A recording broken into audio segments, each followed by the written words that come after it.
Welcome to Downshift. My name is Matt, and I'm actually here at Road America for the Mama Spring Rally for 2024. And I'm spending some time with the newly refreshed Genesis GV80. And today, we're going to show you the best and the rest. Let's get into it.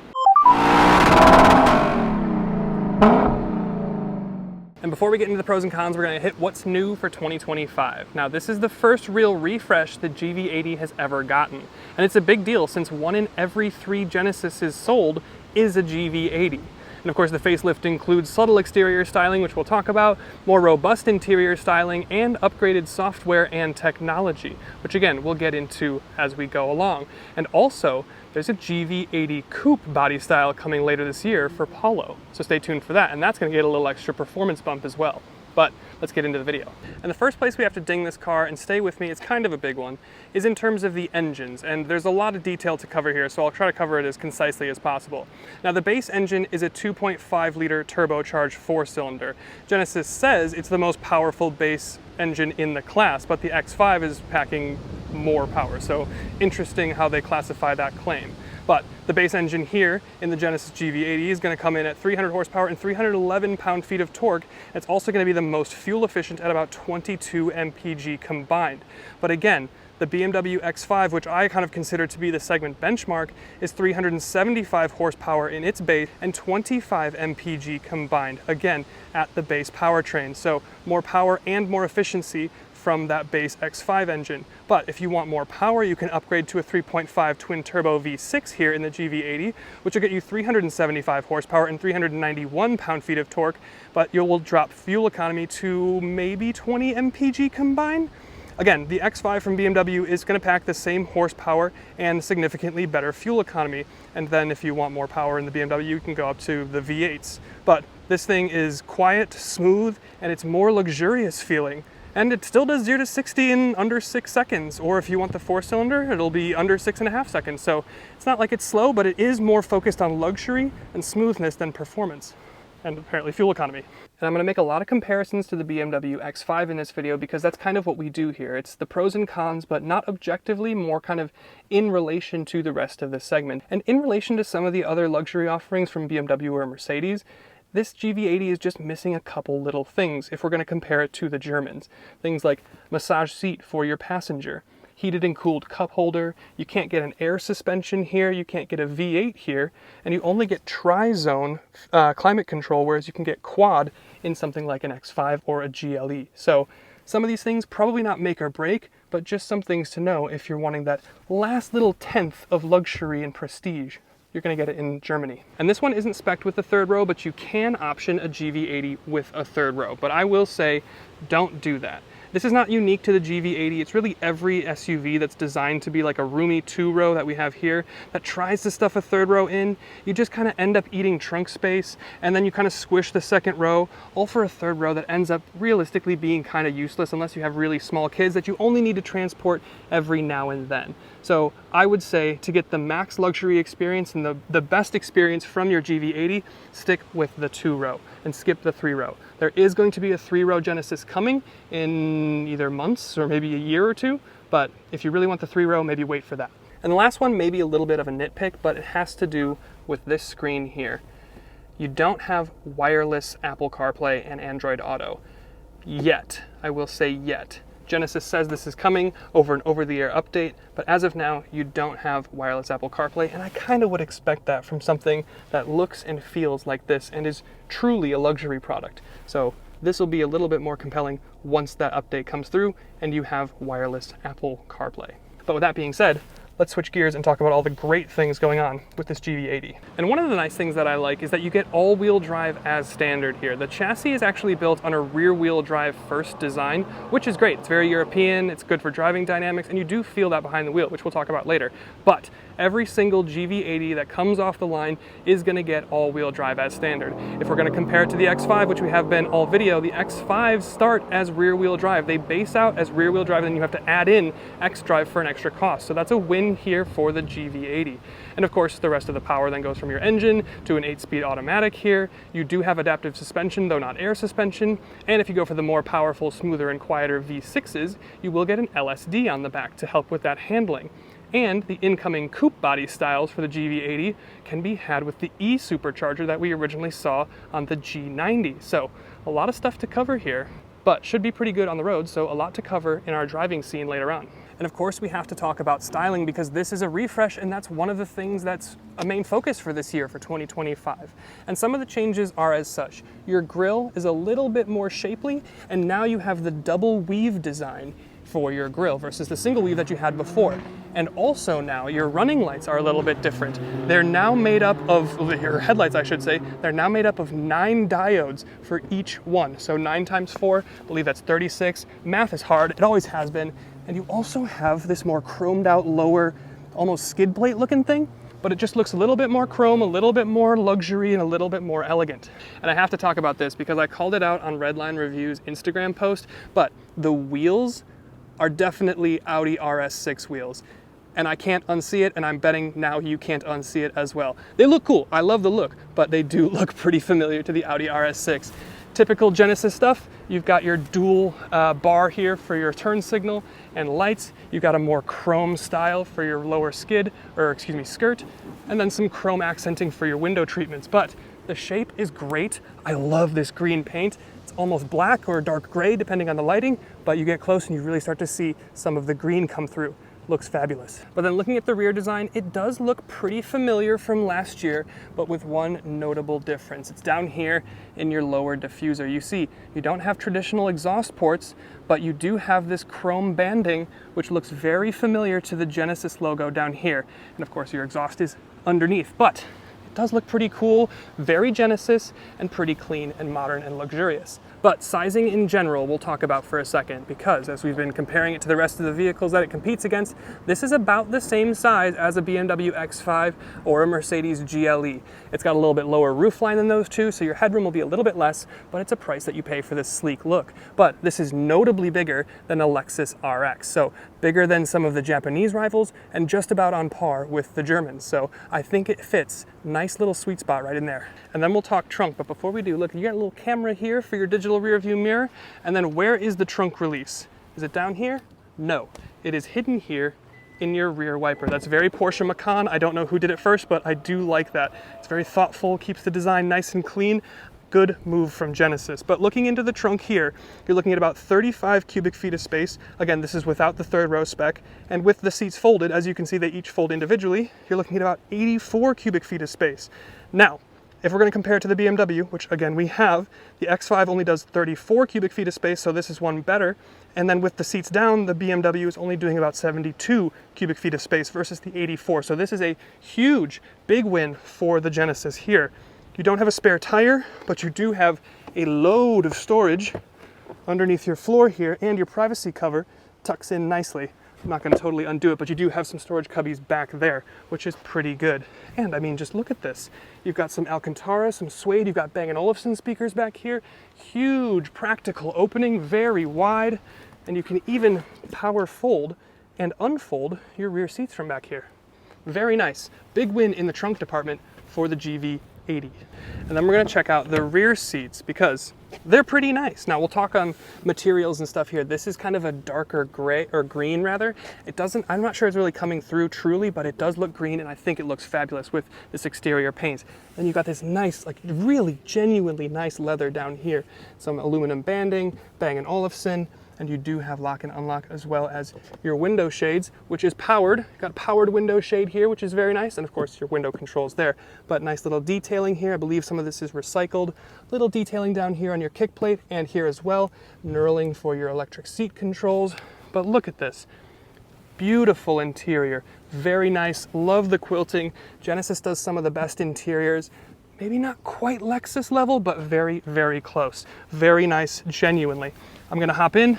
I'm 6'1" for reference, sitting more or less behind myself. Got several inches of room, so you can see what I'm talking about. If you added a third row, this would push this a little bit closer, and then I'd be a little bit less comfortable. But you do have split panel roof. You've got some mirrors back here, very S-Class, very classic luxury stuff. And then back here, you do have a third climate zone, so one up front for the driver, passenger, and your rear seats. And you do have heated and cooled rear seats back here, which is fabulous. You do have a normal house style outlet and 2 USB-Cs. You can control the passenger seat, so if you want to send them all the way forward, you can totally relax. And these seats slide and recline for max comfort. Very, very good rear seat in the GV80. And then something you may not expect from a luxury SUV like this, but we're going to talk about towing for a second. Now you get a very healthy 6,000 pound capacity here in your GV80. Now the X5 will do up to 7,200 pounds, but this is still pretty dang good, so I couldn't really put it on the con side of the video. But if you're comparing it to other things in the Hyundai Kia Genesis umbrella, this is still going to do significantly more than the 5,000 or 5,500 max towing capacity that you get from a Palisade or a Telluride, respectively. So nice towing here. We're going to touch on the cabin experience, but we're going to start with the seats. Now, and by that I mean we're going to start with the door card, because again, look at this. Really, really genuinely nice leathers. I love this. The little detailing and working here on your mirror controls, and then the same kind of insert here. Really nice attention to detail. I love the two-tone design with the kind of darker forest green and the saddle brown. It looks very, very good. And then you've got kind of graduating quilting on your seats from your upper and lower. They're heated, they're cooled. You get ergo motion on this side, not for the passenger. You also get active bolstering here, but again, only for the driver. But very comfortable seats, very, very nice indeed. And then in terms of the rest of the interior, a notable change from last year, from the design, and also from the refinement here. You've got active noise cancellation, you've got the Bang & Olufsen that we showed, you can get faux newspaper, or you can get faux wood, but you also have this kind of recycled newspaper interior. I just love the different dimensions and textures and materials that Genesis uses for their interiors. It does feel proper luxury. I also do like the glass or kind of crystal style selections here for your center console. It does feel very BMW, but very nice and special.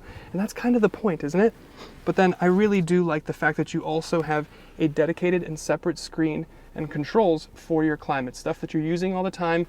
It's not quite physical, but it's always there, and it's always easy to press and do stuff that you need to do. Heated seat, cooled seat, airflow, direction, fan speed, all that stuff is easy right here. You can also get a fragrance diffuser in the car to kind of emit nice fragrances. And of course your ambient lighting is pretty good too. And we are going to touch on price. Now this new GV80 starts at $60,050. Now it comes wonderfully equipped at that price. The X5 that we've been talking about this whole video starts at an entire $5,000 more, and then another couple grand for all-wheel drive. And that's for, you know, the straight six, so a little bit more power and efficiency as we talked about earlier. But this comes with all-wheel drive and a bunch of kit for thousands of dollars less than the BMW.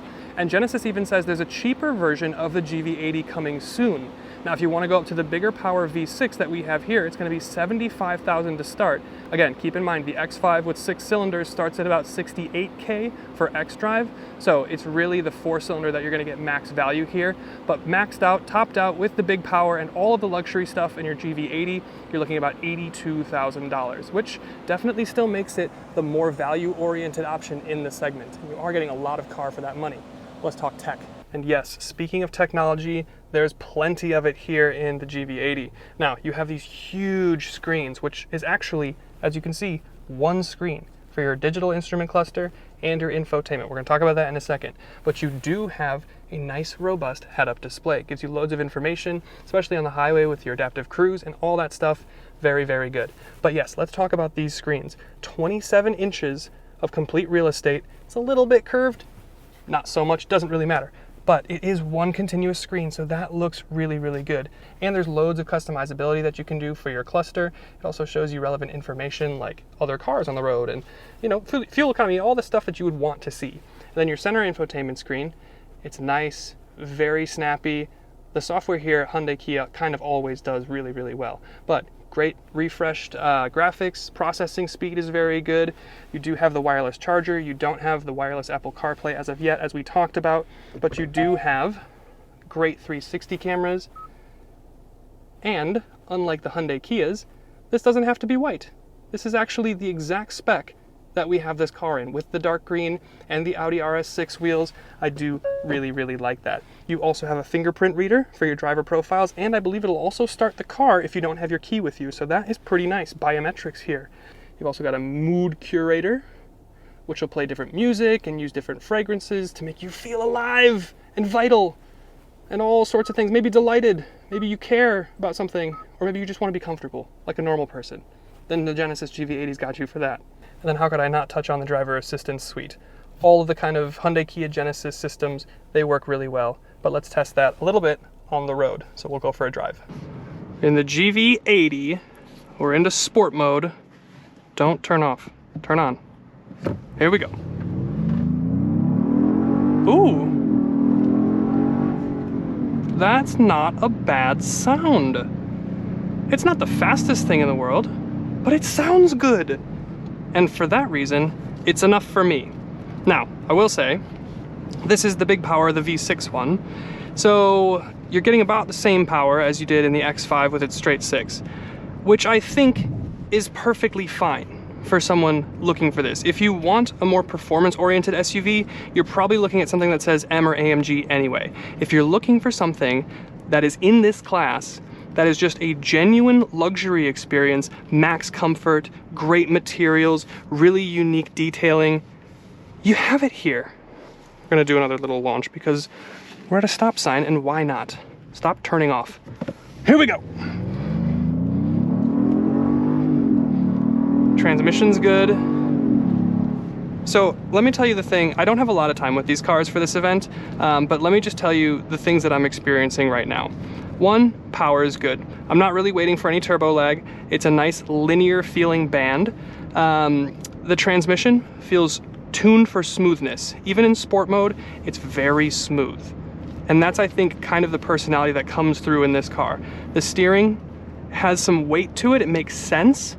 It's even better, well, I'm not gonna make another comparison, but it is good steering, especially for something like this in a luxury class. I love a little detailing in the Genesis logo there, but it makes sense. It feels good, it's substantial, but it's not difficult. And again, you've got the technology suite. If you want the car to drive itself for you, it'll basically do that. Now, obviously pay attention, all those sort of disclaimers and things like that, but the thing that's coming through behind the wheel here is just that this thing is tuned for comfort and luxury above all else. The ride here, while it's not got an air suspension, is very supple. It's very cushy. If you want that last little tenth of wump, maybe an air suspension, but to be honest, I don't really know that you need it. There's nothing about this driving experience that makes me think, I wish I would have got an air suspension, or it's kind of harsh over this bump, or anything like that.